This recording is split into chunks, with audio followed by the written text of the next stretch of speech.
Bom, e além dos transtornos que a gente já conhece bem, as chuvas, os alagamentos e as enchentes podem causar também surtos de leptospirose.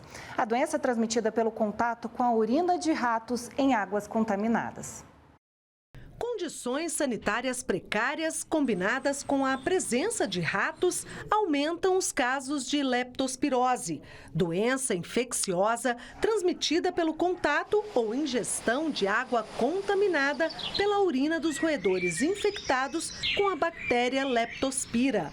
A infecção ocorre a partir de lesões na pele, depois da imersão por longos períodos em água contaminada ou por meio de mucosas. Os ratos são os principais transmissores da leptospirose e as enchentes propiciam a disseminação e a persistência da bactéria no ambiente, facilitando a ocorrência de surtos.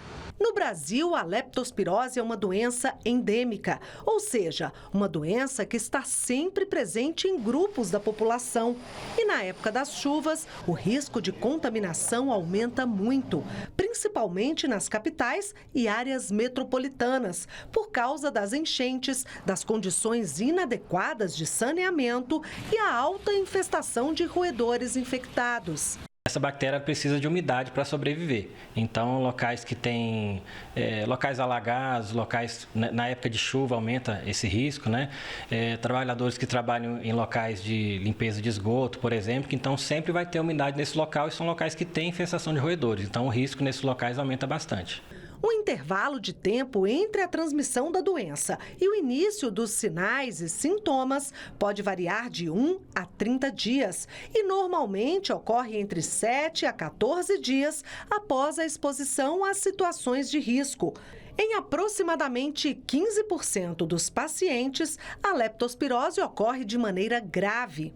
Os principais sintomas da fase precoce são febre, dor de cabeça, dor muscular, principalmente nas panturrilhas, falta de apetite, náuseas e vômitos.